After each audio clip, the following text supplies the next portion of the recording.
morning, this is All India Radio Kohima. The morning news read by Zijinya Metha. The government has informed that so far 101 Omicron cases have been detected in the 11 states in the country. Briefing media in New Delhi yesterday, Joint Secretary in the Health Ministry, Love Agarwal, said that Maharashtra has reported 32 cases of Omicron, the new variant of COVID-19, followed by 22 in Delhi and 17 in Rajasthan. He further informed that the Omicron variant has so far been reported in 91 countries in the world, and World Health Organization has said that Omicron is spreading faster than the Delta variant in South Africa, where Delta circulation was low. On the status of COVID vaccination in the country, Agarwal informed that India is administering COVID-19 vaccine doses at the highest rate in the world. He said the average daily doses administered in the country is 74.31 lakh doses. During the media briefing, Director General of Indian Council of Medical Research, Dr. Balram Bhargava, emphasized that this is the time to avoid non-essential travel, mass gatherings, and it is very important to observe low-intensity festivities. Environment Minister Bhupendra Yadav has said the government is committed to ensuring clean air to all residents of the country. He emphasized that fighting air pollution needs to be made a mass movement in the coming years.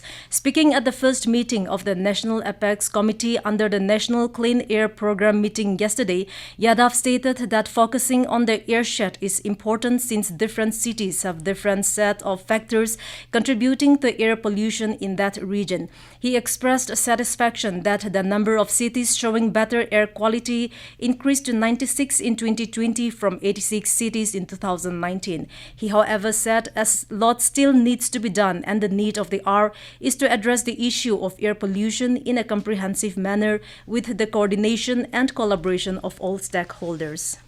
The Law and Justice Minister Kiren Rijiju yesterday said that electronic voting machines (EVMs) are fully secure due to its technical and administrative safeguards.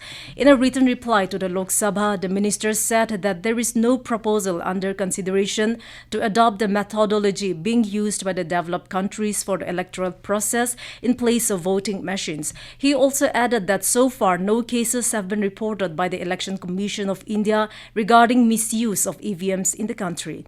The minister further said according to the ECI, the voting machines used by it are designed to meet the requirements of electoral laws and processes being allowed in the country. A special judge, POSCO Act Zinheboto, has sentenced a 72-year-old man to 20 years of rigorous imprisonment for the rape of a minor girl in Zinheboto. A press release from public prosecutor Zinheboto informed that the special judge convicted the accused to undergo 20 years rigorous imprisonment under Section 376(3) IPC and 4 POSCO Act for rape of one minor girl. The release stated that maximum victim compensation was awarded to the victim under the Victim Compensation Scheme accordingly. An FIR was lodged on September 21, 2018, and case was registered at the Zinheboto police station for the rape of a minor girl in a village under Zinheboto district in 2018. The Commissioner of Police Dimapur has informed for diversion of traffic through the Dimapur-Dilai Road instead of the usual plying of traffic through Dimapur-Bogajan Road on December 20. The Dimapur Police in a press release informed the order has been issued in view of an eviction drive to take place on December 20 at Lahorijan Block 3 by the District Magistrate Karbi Anglong, Dipu, Assam. And as India marches towards administering 150 crore vaccine doses against COVID-19, news about the fresh corona variants is also causing concern in this situation. We appeal to our listeners to get fully vaccinated at the earliest and also help others get vaccinated. Please follow these 3 simple steps: wear a face mask, maintain 6 feet for social distancing, focus on hand and face hygiene. For any COVID-related information and guidance, contact national helpline numbers 011-239-78046 and 1075 and state helpline number 1800-3450019. And with that, we have come to the end of morning news. Have a nice day.